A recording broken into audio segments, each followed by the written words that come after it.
So Jesy, you have talked to me about wanting to purchase a second home and that this is something you're considering. Yes. That's very exciting. Absolutely. My husband and I have been trying to dabble in the idea of it and looking into purchasing a second home. And in the day and age of Airbnbs and rentals being so popular and utilized almost over hotels, it's kind of like the best time to, at least in my opinion. So this is near and dear to my heart right now with the topic. Well, and you hit on 2 points that I want to distinguish, which are good because a lot of people don't know the difference.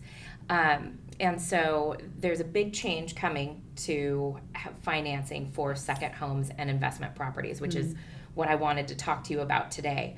But what distinguishes an investment home over a second home? Okay. Because there have been changes to that, I think, from what it used to be in the past. And so a second home is a home that's either in a vacation type space or more than 50 miles from your primary residence. And you really need to be able to distinguish, hey, I've got this second home in Des Moines, no offense, Des Moines, because I've got family there, or whatever the reason is, not because Des Moines is like the spot to go to. Again, sorry, Des Moines, no offense. But an investment property is one that you can do Airbnb rentals on right out of the gate. Now, if the home changes purposes, 12 months, 24 months after you've purchased it, that's your choice. That's your ownership. And I've probably gone way too far on that point, but. No, it's okay. Because that one, it has to be basically for a second property, has to be residential use, right? Like you have to be. Right. It needs to be your second primary home. No, it doesn't have to be your primary. In fact, it should be a home that you spend less time at than your primary residence in any calendar year. Okay. So you're not changing your mailing address, but maybe you've got a second home in Arizona that you like to go visit during the winter. How did you know? Because it sounds lovely right now.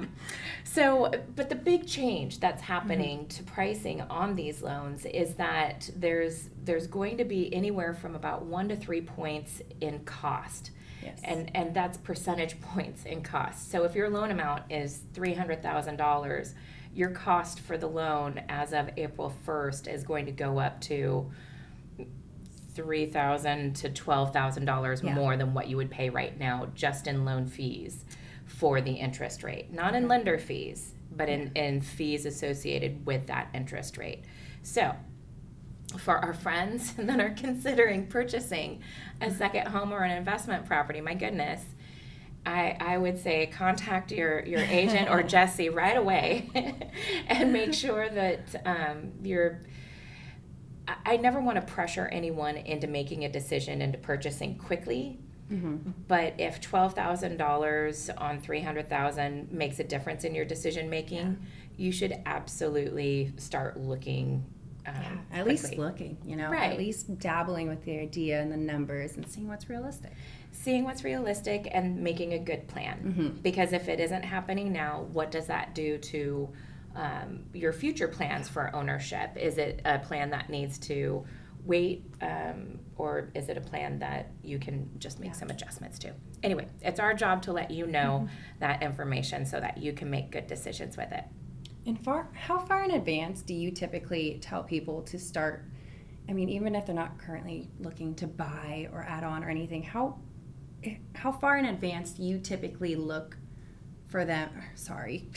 No, do you typically have them ask or start working with a lender? Like right. How long? When should they apply? When should they get the ball rolling? No, that's a great question, and you did how to get the words out. Well, that's why we're here together, ladies. Because between the two of us, we'll get the questions out and hopefully answered. Yeah. But absolutely, I would say if you're trying to get in advance of the pricing adjustments, make the move now. Call your lender now. Get the application rolling and get pre-approved so that you know the answers to those questions right now. Investors are interesting. Sometimes they will make a move 30 or 60 days in advance of a pricing adjustment such as this, so that the adjustment isn't felt as harshly come April 1st. It might be a slow tapering up Okay. Anyway, so I would say if it's something you're entertaining, I'd recommend reaching out and making application and getting the ball rolling now, so that you can get those numbers, and there's no cost or obligation to get the information. So True. it's good for planning Yeah. purposes to just get that going if you're thinking in the next 6 months.